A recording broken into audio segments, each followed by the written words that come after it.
All right. Good morning, everybody. Today is Friday. Yay, it's Friday, April 15th, 2016. And this is Before the First Cup of Jules here on UCY.TV. Happy Friday, everybody. It is 55 degrees and sunny here in upstate New York. So where do we leave off yesterday? We titled the show, Regina Duggan brings DARPA to Google, now Facebook. We looked at Regina Duggan, who's one of what I call the unholy trinity between DARPA, Google, and Kurzweil, and how Regina Duggan has now moved over from her position at Google. She was in the ATAP division, developing moonshots, doing mobiles and wearables and battlefield mobile stuff. Who knows actually what she was doing. And now is going over to Facebook to work on some of their new projects. And I got to tell you, there's been a flurry of news since yesterday about this. And what's absolutely amazing is that they think it's funny to put, Facebook is taking over the world in the title on some of these articles like it's a joke, just like Google was taking over the world. But it's the people they put into place and the technologies they're working on. We read yesterday that Zuckerberg is really going to push now this 3D virtual reality. That's one of the things that Regina Duggan is supposed to work on, as well as this artificial intelligence. And those are two things that she's had a lot of experience with. I mentioned this yesterday, but I thought this was interesting. Just like when the brain implants first were ready for prime time after DARPA had been working on it and sprinkling all their venture funding capital at the universities that were working on making the stretchable electronics.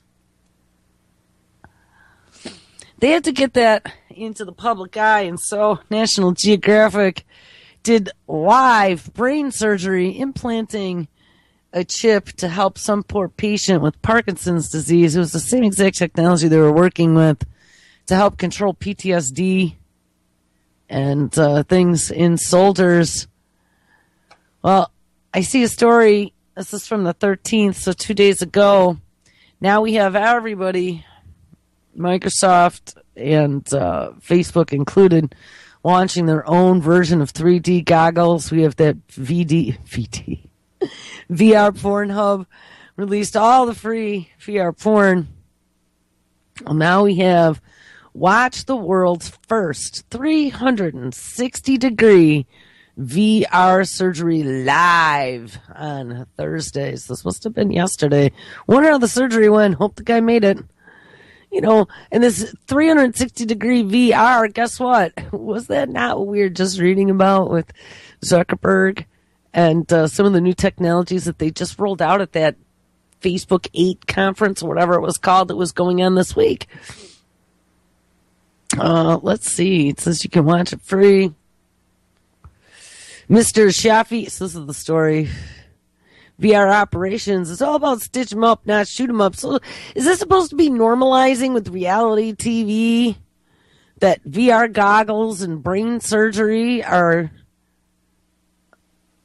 normal, and this is like the way of the future? Because this is what they're really pushing. They want you to see it in action, how wonderful it is.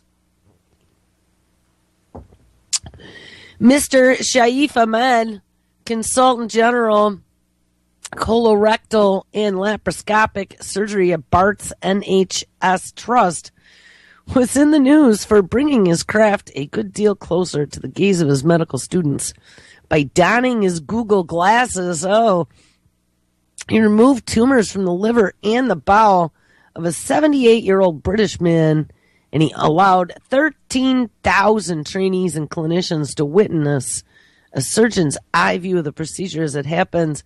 Now the streaming surgeon is going live again. So that first time was in 2014. This must just be the way they decided to put it out there in front of everybody. And then you can't say you never saw it. The Royal London Hospital's operating theatre, with the surgery at center stage, will be available for all to see live in virtual reality at lunchtime on Thursday, April 14th. So like I said, it was yesterday. On the day, anyone with compatible iOS or Android mobile or a tablet will be able to immerse themselves in the cut and thrust of 21st century surgery. I'm surprised they didn't have nanobots involved. The streaming content isn't exclusive to the app and will be available to view directly from the website of Medical Realities, the company that is driving this unique event. Yeah, and hear the name of that, Medical Realities. So reality TV for medicine. If the 360-degree demo footage is anything to go by, then it was going to be quite an eyeful. Audio and video will be captured using a Madivision system. Surprised that they didn't have an Oculus Rift logo on it. Zuckerberg missed a big advertising opportunity. Madivision is better known for delivering immersive entertainment from live concerts. And this is some of the stuff that I was telling you about. Keep your eyes open because this is all coming in 2016. Madivision is better known for delivering immersive entertainment from live concerts, and its clients include Guns N' Roses, Axeman, Slash, British rock group Muse, Samsung for its S7 launch, and indeed, the sort of content goes down a treat with Samsung Gear VR goggles. Now, Samsung, interesting that it's Samsung. Samsung Gear VR goggles. Talked about Samsung. They have a lot of connections to our military technical complex. Samsung has their own military division. We found out that they had been working with Regina Duggan on some of her mobile stuff back at DARPA. Interesting that they are rolling out these VR goggles. Samsung is also the one that has that big robotics factory in South Korea that's building all of the automation robots for Chinese factories to put Chinese workers out of jobs. So, yeah, it makes a lot of sense. And Samsung have been working on a lot of the smart appliances and some of the Internet of Things stuff with Eric Schmidt and Google as well. Anyway, for a live gig setup, Madivision typically operates 3 of its cameras, and then there might be a couple used during the surgery, but apparently only one will be viewable during the streaming. Medical Realities is a collaborative venture that was founded in London by Shafi Ahmed and AR/VR evangelist Steve Dan. It draws upon a mix of clinical, educational, and CGI authoring talent. What on earth is CGI authoring talent? The company hasn't always relied on Madivision cameras and has produced its own 360-degree surgical content, which was captured with a rig using GoPro cameras in the operating room. The main difference here being that stitching wasn't performed in real time. There are several examples of this work on Medical Realities' YouTube channel, and you don't need the VR OR app to view this content. While these videos capture the operating theater environment, there is a fair bit of burnout in the area where the surgery takes place. But you can still make out what's going on by turning to view the monitor. Well, I don't want to hear details. I wanted to hear and this just goes on and on. Blood and guts. The cut and thrust of online surgery. What on earth? I could see maybe for a medical student, you could attend some sort of rare operation or whatever that they were doing and see exactly what they are working on. But this is just beyond insane. And of course, you know that what they're trying to do. And here, I see it right here. My view is that if you want technology to be a part of healthcare, you make that change yourself. You control it and you show it which way to go. And that's really what it is. We know that healthcare is one of the big pushes for this mad science gone mad technology we talk about every day. The medical industrial complex and this closing in of the top of the bag as they bag and tag every cell in our bodies, as they swab DNA, and they work on the genome, and they splice and dice and mix them in the lab to see what kind of chimeras they can come up with and what kind of organs they can grow or 3D print to then transplant using VR goggles and stream live over reality TV. It's just beyond insane, but it wants you to see the wonders, to buy in. You could be the next star.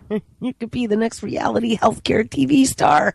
We'll even give you your operation for half price if you go on live TV. I don't know.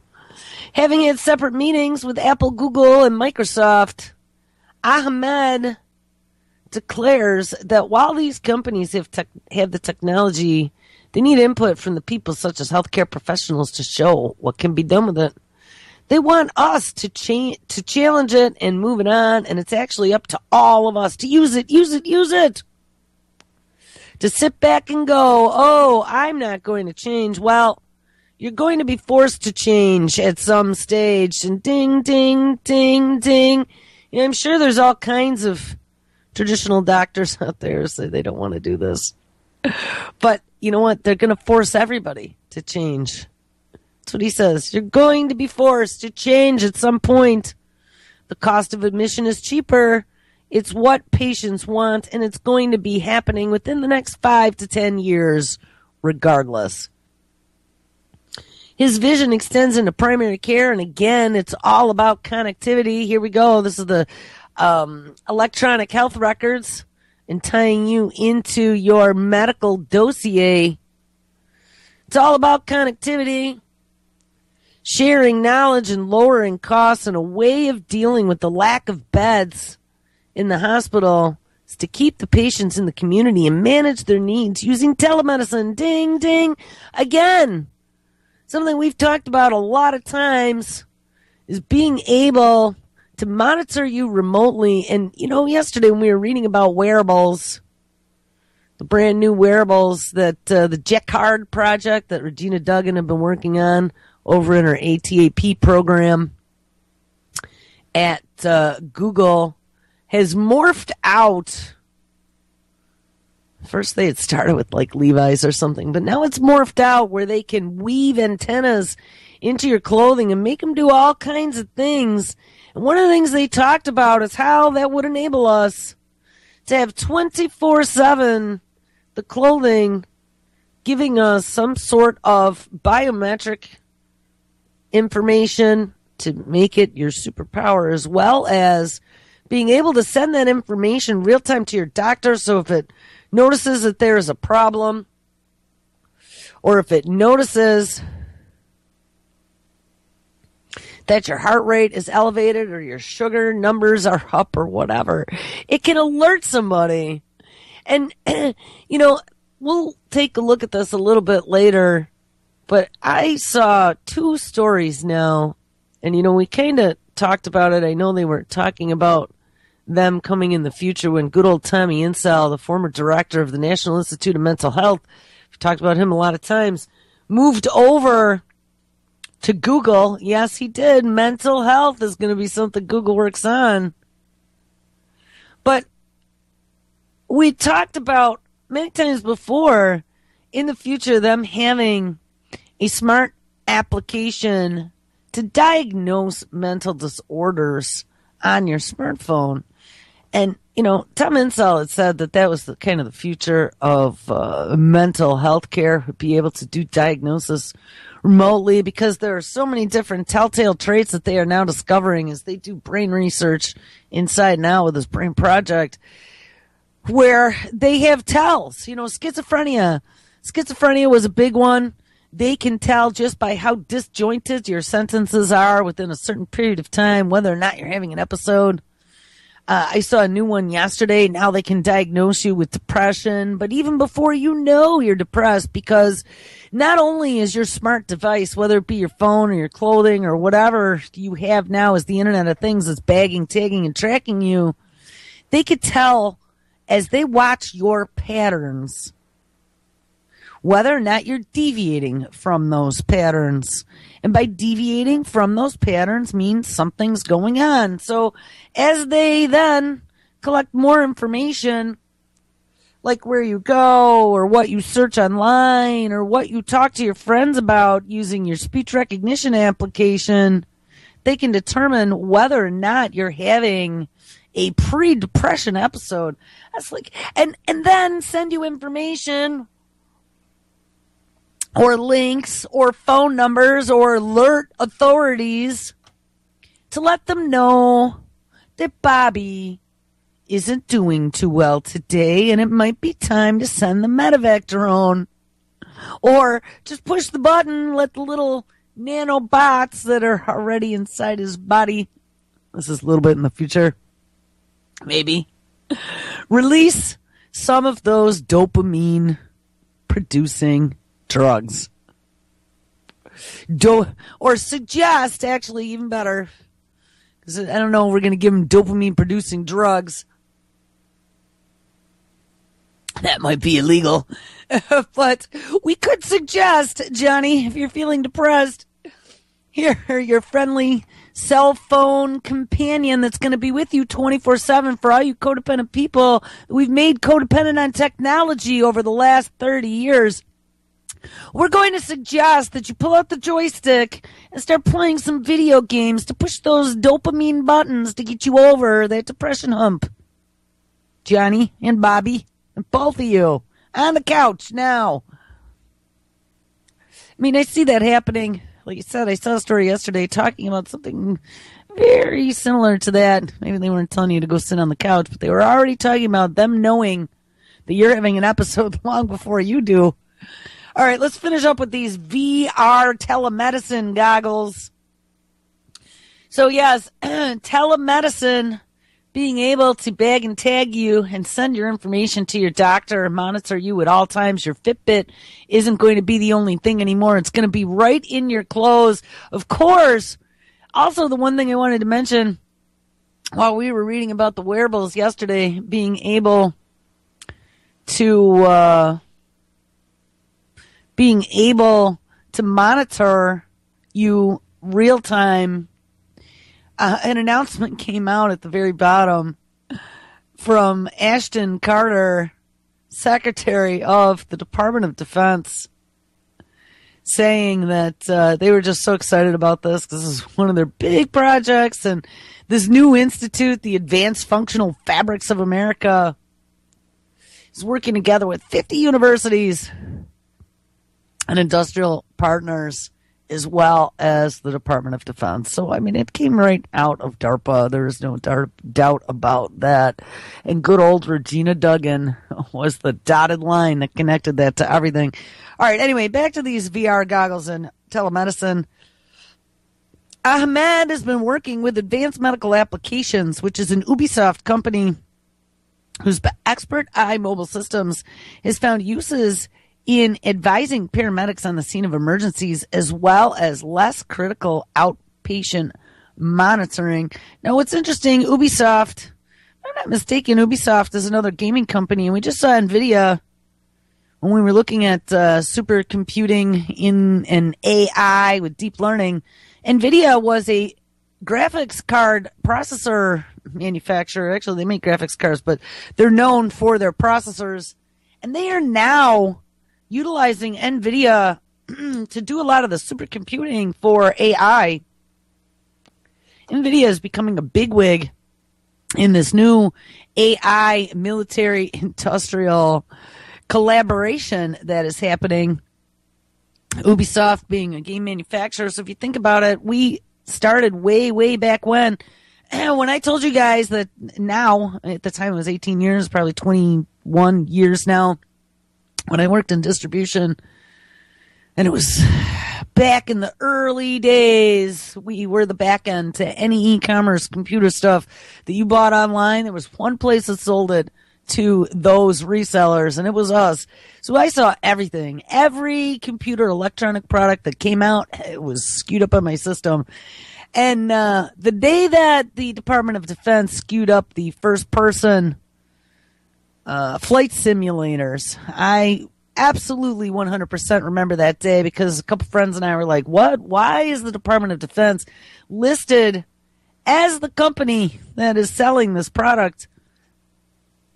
They were listed as the manufacturer. And it makes a lot of sense now because fast forward now 18 to 20 years into the future. And what do we have? We have an entire generation of good drone pilots. An entire generation of kids that have been sucked into this alter reality. An entire generation of children that have been taught not to pay attention to what is going on outside, the corruption that's going on, the ripping the fixtures off the walls and chucking them in the truck out the back door, driving off to go sell them on eBay to squeeze the last of what's left out of America. They've been taught not to pay attention to any of that, but to only pay attention to the box. Now, the news, the TV was something before. I mean, you figured the 50s, starting the 50s, the 60s, the 70s. I mean, we were all taught to believe the TV. But with video games, that brought a whole new level because it didn't have to be stark reality. It didn't have reality television happened, right? That was kind of like that little transition. We've talked about this before. I'll never forget when reality TV first started. And people were just so emotionally involved in these other dumbasses' lives. And a lot of this wasn't even real. It was just bullshit they were making up on TV. But see, this was all a psychological experiment to see how you respond to things. I read a study the one time, and I think I mentioned this a few times, about how psychologically they discovered that when people were watching reruns of their favorite shows, let's say, that they had watched for years, their brain responds in a way, in the same way, chemically, as it would if you were spending time with somebody you loved or a good friend. Now, how bizarre is that? That you're reacting the same way that you would, chemically speaking, in your brain, just by watching a fictional character on television, as long as it was something you enjoyed. And so they discovered long ago that this manipulation, there's all kinds of other things they discovered using the flashes of light and whatever. This has been a big mental experiment for a lot of years. I still blame a lot of it on Bernays. Bernays and the Nazi scientists from Operation Paperclip. This has been a tool for a very long time to get inside people's heads and manipulate. And it's not like any of us don't know that. But the whole transition to video games, to be able to desensitize you to things, shoot them up, rape, steal, rob, pillage. We've trained our children well to be good little delinquents. And then let's get them on the first-person shooters, first-person flyers. So now we can make them into good soldiers in the battlefield 18 to 20 years from now. And now let's get them in the VR goggles. And this is where this next step of sucking us totally into the matrix, wanting us to go into the machine, wanting us to become a part of the Internet of Things. And I've said it a lot of times, but I'm going to warn you again, don't get any of this technology near your eye or your temples or your ears. We found out those dopamine headphones, we should find out if those are released yet. I really want to see what happens once those come out. Those dopamine headphones that are being released this month use a little bit of electrical stimulation right next to your ear to stimulate the vagus nerve to start producing dopamine in your brain. I mean, it doesn't need to be an electrode implanted into your skull for them to be able to start manipulating brain chemicals. We also saw yesterday that with some of the mind control, being able to mind control devices, because they're working on that, of course, again, soldiers coming back from Afghanistan, paralyzed or brain injured. They started with the brain implants. And now they've come up with a way to be able to capture your brain waves and have you control devices. Ironically enough, the video that Pigmine posted a couple days ago about how they've perfected now this new technology for mind control electronics was showing a paralyzed gentleman, and I don't know if he was a veteran or not. I'm assuming he was, but I saw another one about a guy who had an accident on the beach, so I don't know if that was the same guy or not, or if he was a vet. But regardless, I mean, I've seen so much research over the last few years of them with the brain implant and this mind control of electronic devices. I mean, this is the next step of them being able to merge us into the machine. And it's all done in the name of helping those poor people with issues. You know, we have to make sure we help them so they can create music. I saw another guy, paralyzed guy, who could now play his guitar with his mind. And my cousin is paralyzed from the waist down, you know what, since we were kids. So I totally understand. I mean, it's a wonderful thing. If you haven't walked in 30 years, you know, that's the one thing that you want to do. But on the other hand, just be careful not to let it pull your heartstrings for you to say this is such great technology that I'm going to step right up and get it myself to augment myself or whatever, because there are nefarious reasons that this is being done. This isn't being done to help you or me or the poor people who have all these problems because they're just such wonderful people. Just like yesterday, or 2 days ago, GlaxoSmithKline getting rid of all their patents in poor nations on drugs so they can produce cheap generic drugs isn't all about because GlaxoSmithKline wants to be philanthropic to the poor third world nations. You know, I'm sure that because the biologics, some of the new stuff is the hot new thing, and those are going to keep the patents. Sure, some of this other stuff is going to be used for guinea pig trials of some kind. Who knows? You know, the swallowable, a little electronic chip inside the pill. You know, that was another thing. The swallowable doctor and being able to bag, tag, and track. Who's to say they're not going to put some sort of nano in these new generic drugs that they're going to give to all these third world nations at low cost? You know, you don't know what they're going to do, but be careful what is given away for free or is given away at a discount, especially if it was very expensive in the past or only available to a few select in the labs, a few select who were desperate and dying. Because a lot of time it's because they're expanding the human trials, except you don't know it's a human trial because the 21st Century Cares Act, I mean, God forbid, that FDA, pesky FDA, is holding back all this great new technology because, damn them, they want to assess it for safety. You know what? There's people dying, for God's sake. You know, that's what the senator said at one time on this video we watched where they're pushing this 21st Century Cares Act that's sitting now in front of Congress. Damn the FDA. The FDA was standing in the way of medical innovation, and there's people who could use this stuff right now. So, hey, let's screw the testing. Let's screw the safety testing. Let's get it into clinical trials. And then let's do a case study. Because you know what? If you're dead and dying, and I mean, I can kind of see it. Absolutely. If you have tried everything else and you don't have much of a chance, and your only chance is some sort of clinical trial, well, then most people go for it as a last-ditch effort to see if they could do something. But that's like chasing ambulances. Okay? There's ethical and moral issues, at least from my perspective there.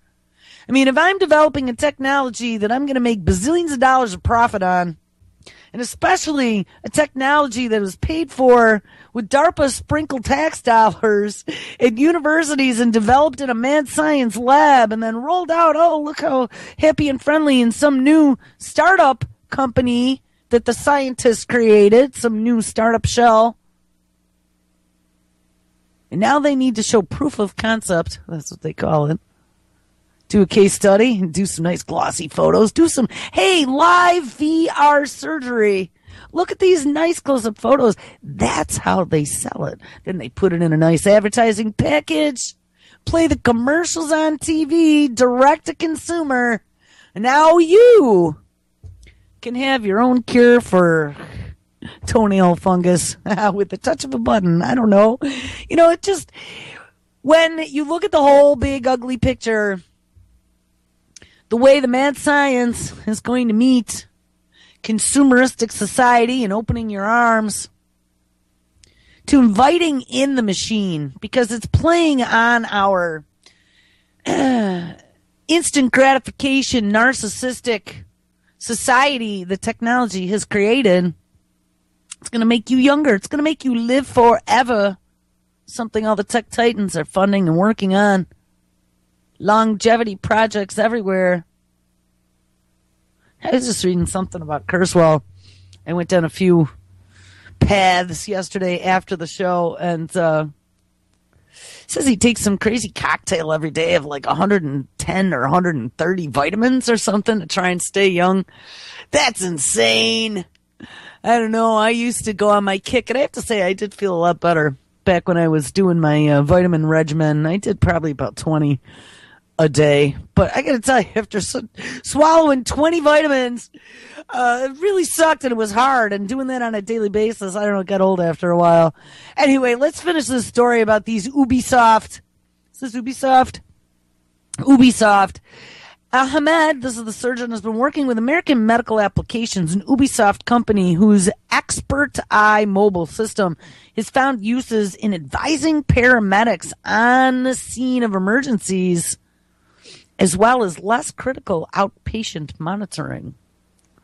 Like at your home where they're bagging and tagging you, or at some little remote clinic. It's all the wonders of telemedicine.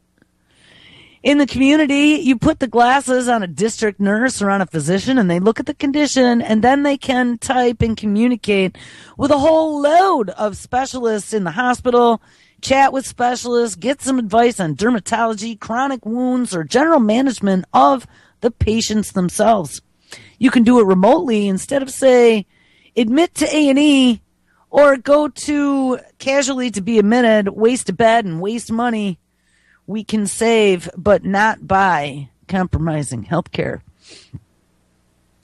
Saving money and delivering on clinical needs for the patients in the UK, so the story is in the UK, is only a small part of the prize for Ahmed, as he envisages remote training and advice being available to developing countries where access to safe, affordable surgery and anesthesia is limited or non-existent. And, we talked about that a long time ago. That's one of the big things about telemedicine and third world nations. They want to get internet everywhere. Well, it'd be a good reason to get internet everywhere. And they even talk about it here.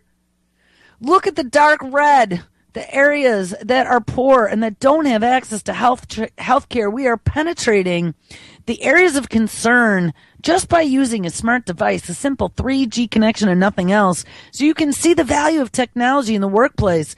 And imagine Google Loon. Yes, that was the internet balloons flying all over the continent of Africa, India. They're putting them everywhere they can where they don't have proper wiring, providing Wi-Fi access to remote parts of Africa, South America, and Asia. And suddenly now the world becomes a smaller place as we suck everybody else into the machine. And that's what we think about exponential medicine. And again, that exponential, that's what Kurzweil talks about. And that's one of the reasons why what is happening right now is so dangerous, because it's not happening on a linear timeline. This is happening exponentially. So an advance, just saw something the other day, and it said something in the past that had taken 25 years of progress for us to get there is now happening in less than 2 years. It's about to get faster. As our computing power, our deep learning, and AI all starts to advance and get closer to the human brain, and they start to crack all of these mysteries, this is going to happen faster and faster every single day. Speaking of that, I've mentioned IBM Watson quite a number of times in some of his work that he's been doing with the Sloan Kettering Cancer Institute in Ohio. Well, this just came out of Fortune magazine.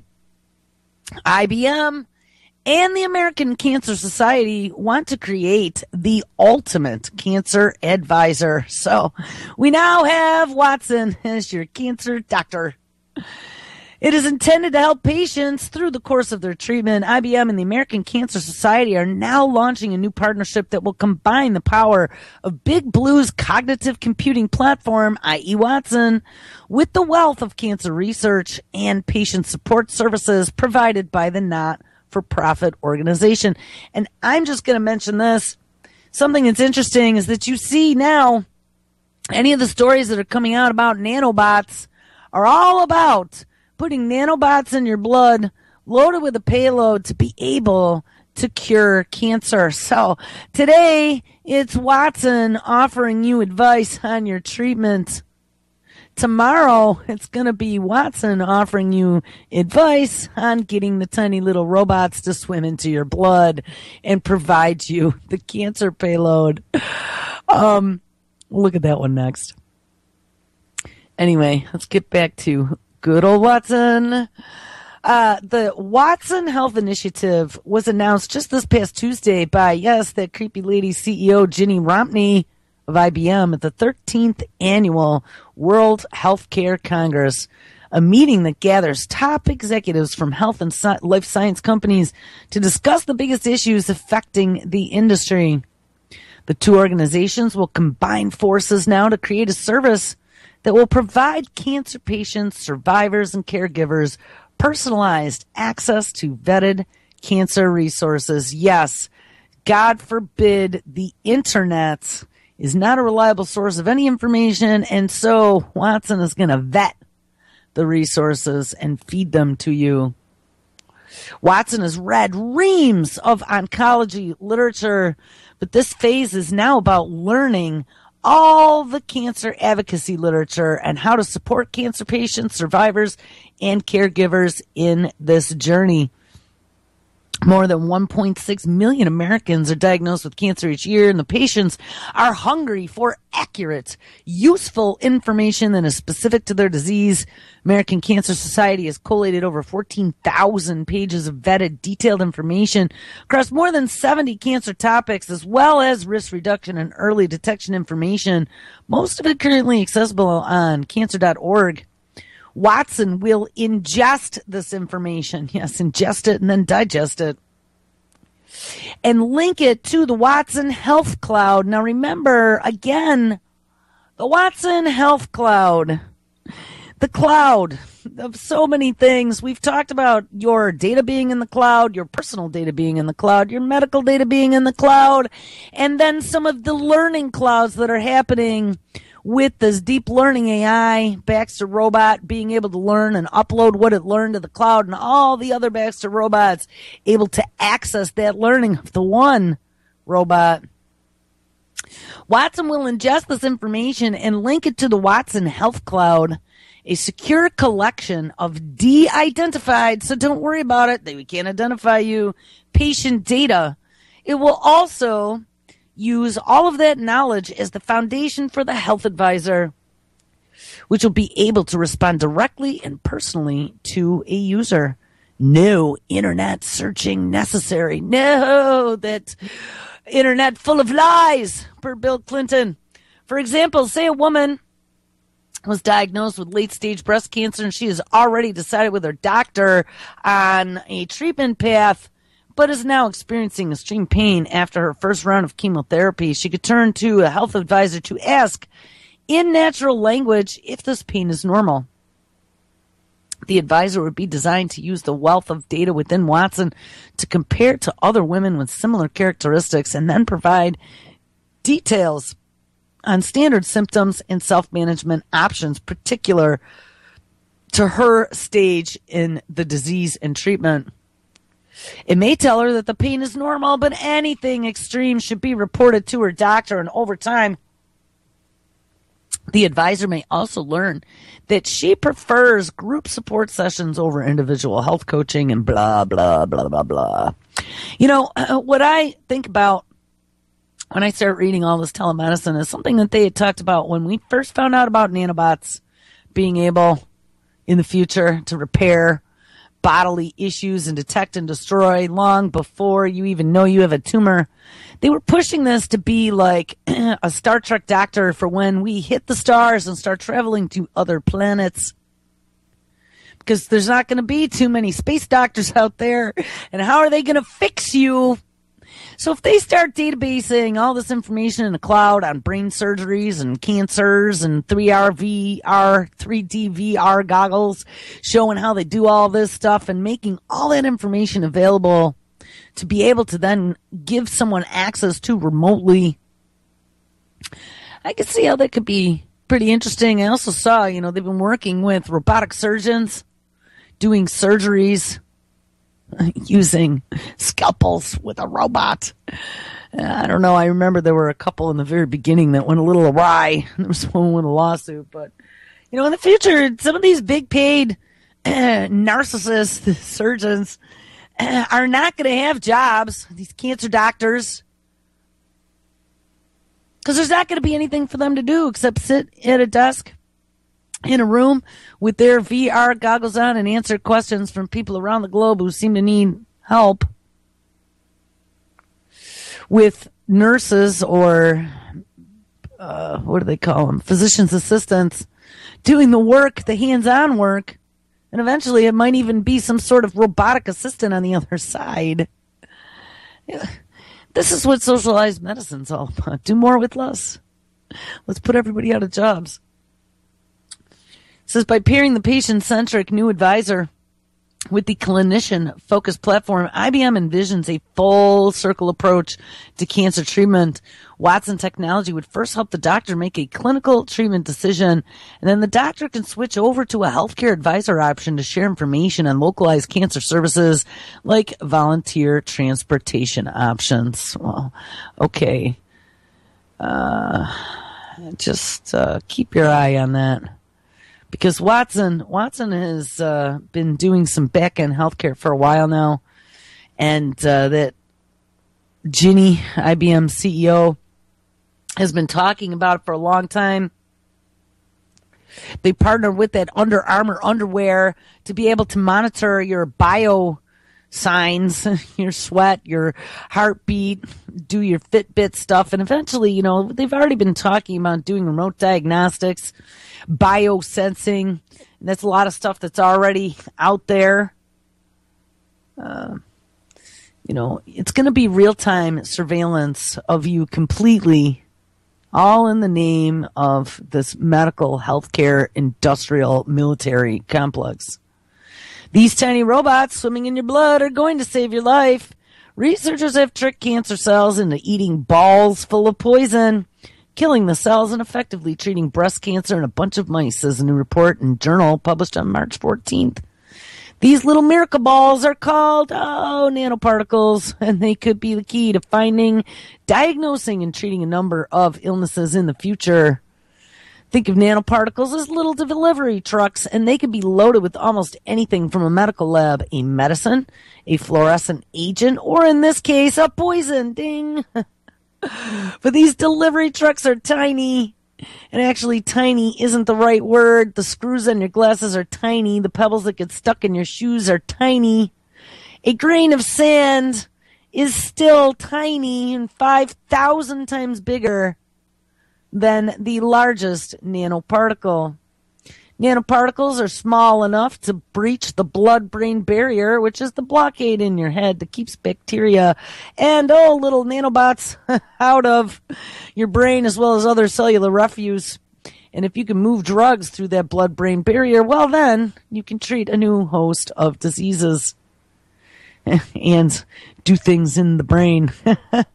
Nanomaterials help the delivery of drugs, says Tom Webster, president of the U.S. Society for Biomaterials and the chair of the Chemical Engineering Department of Northeastern University's College of Engineering, in a phone interview.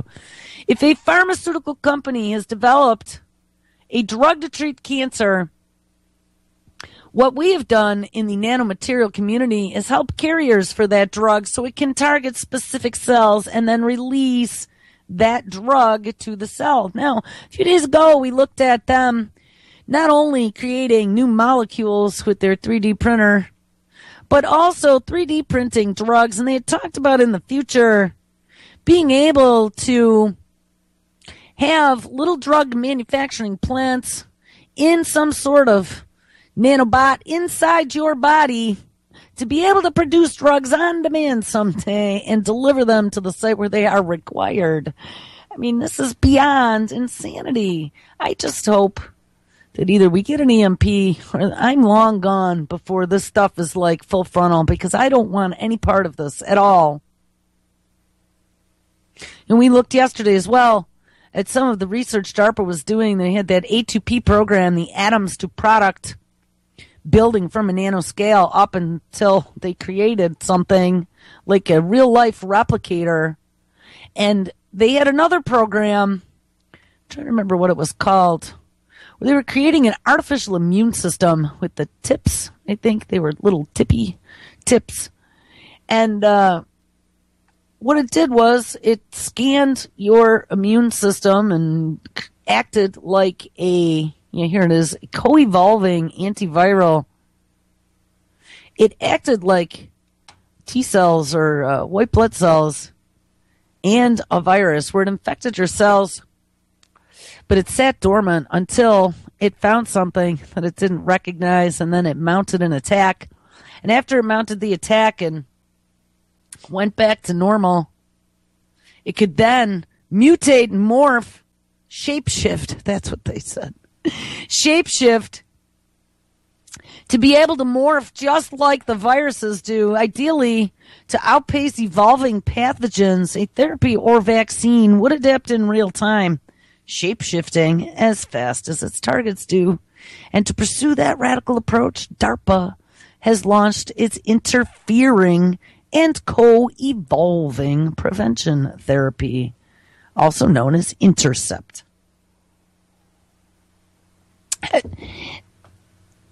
Technology will be the doom of the human race. And people such as Stephen Hawking have been warning about that for a long time. Stephen Hawking came out the other day, and actually the killer robots thing was probably a few months ago. Hawking came out with Elon Musk and even Bill Gates, which I don't think Billy's worried about that in one bit at all, about autonomous robots, autonomy in the machine and AI, and being able to make their own decisions and even say no now, right? They're teaching machines to say no if they second guess us and think that their conclusion was better than ours. They're not going to follow our commands. Stephen Hawking warns humanity, leave Earth before the ruling class destroys it. And, he said we got at least another 100 years before we can get off this rock. And at the rate we're going, it's not going to turn out too well for us in the next 100 years. So we better slow down in what we're releasing and letting go so we don't screw it up before we get off this rock. This is out of Claire Burnesh's new publication, undergroundreporter.org.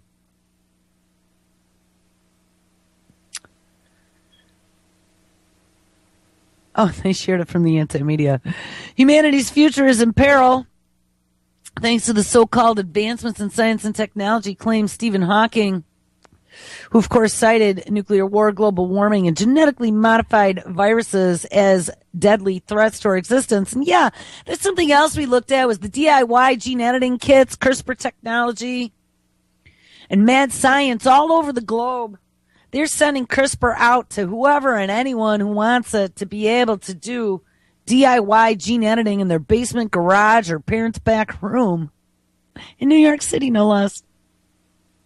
How long is it going to be before somebody crosses something with something else that ends up not being too good for the human race and gets out, since we're not using any type of standard biohazard? And even if we were, the Department of Defense, the Dugway Proving Grounds, where they had all that anthrax that they shipped out that wasn't quite killed, or the CDC with the smallpox vials sitting for 30 years on top of a filing cabinet unprotected. Hey, or Plum Island, Plum Island that they're in the process of moving off the island, off the mainland coast, and putting it right into the heartland in Manhattan, Kansas, in the middle of Tornado Alley. Yes, those pathogens.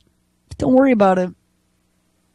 Hawkins described various things that could go wrong to an audience of hundreds attending his first series of BBC Right lectures, which pertain to research about black holes.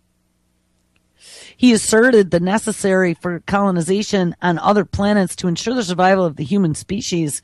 According to the BBC, Hawkins cautioned that although the chance of a disaster to planet Earth in a given year might be quite low, it adds up over time and becomes a near certainty in the next 1,000 or 10,000 years.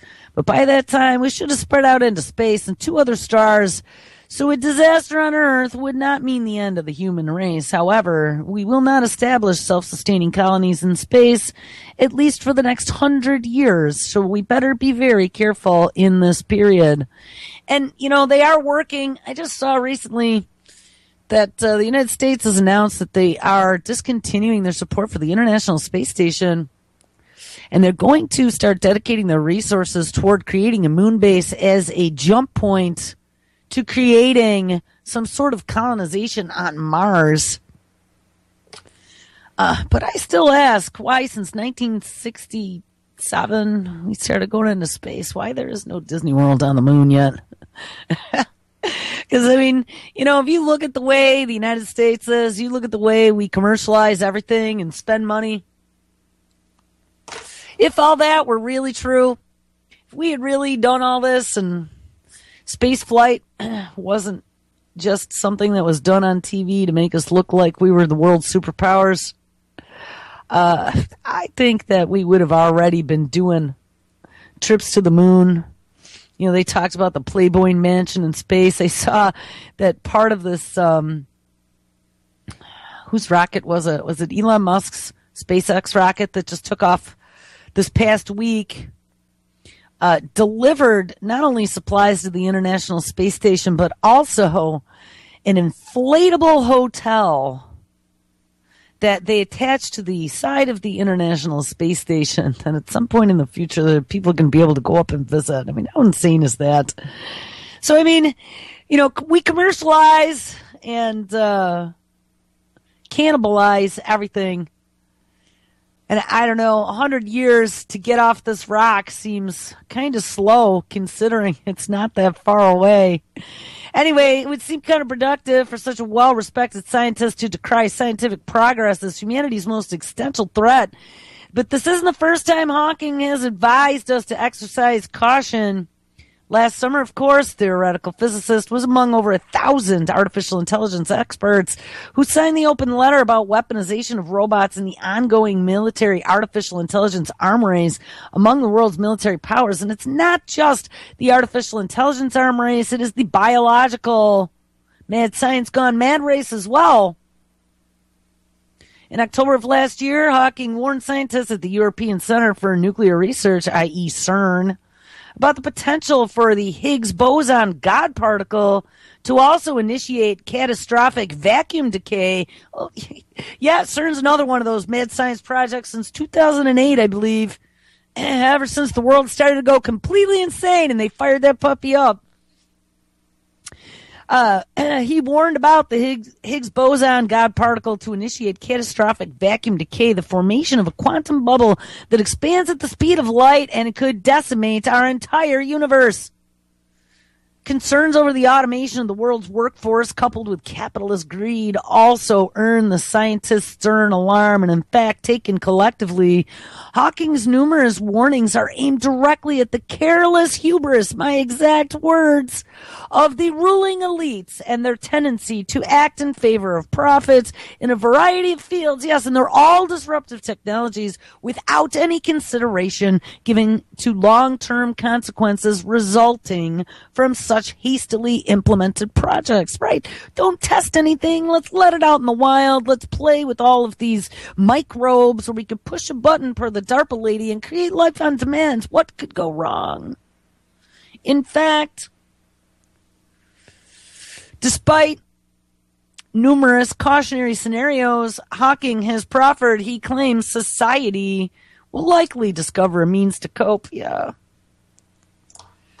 We're not going to stop making progress or even reverse it. So get off it, Jules, because you're not changing anything, apparently. So we have to recognize what the dangers are and control them. He says, I am an optimist, but it is important to ensure that these changes are headed in the right direction. And in a democratic society, this means that everyone needs to have a basic understanding of science to make informed decisions about the future. And that's the problem. There is no informed consent because they're just selling it to you. But they're not talking about all the things, all the dangers that you're putting yourself in the way of by being a guinea pig. All right, I guess. We should look at the very last thing. Stephen Hawking, and billionaire Russian, wants to build an interstellar spaceship. And yeah, Russian billionaires again. There was another one involved in the 2045 project.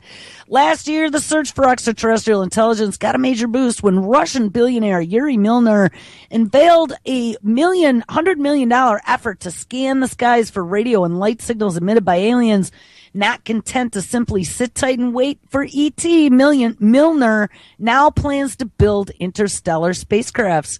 And in a joint announcement at the One World Observatory in New York City today, and this was just a few days ago, Milner and Stephen Hawking have now unveiled a breakthrough starshot, a $100 million research and engineering program seeking to lay the foundations for an eventual interstellar voyage.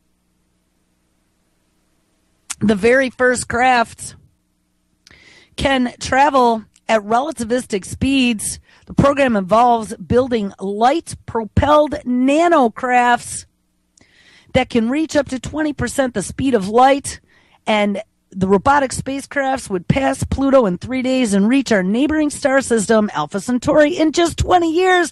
So here we go, guys. Stephen Hawking is telling us we better start getting off this rock jack because shit is getting bad. All right, guys, make sure you stick around. It is Friday. Lonnie Clark is live up next. All kinds of great radio. Tonight, this afternoon, Josh live at 6, 11 o'clock, Media. And I will catch up with you on Monday. Everybody take care.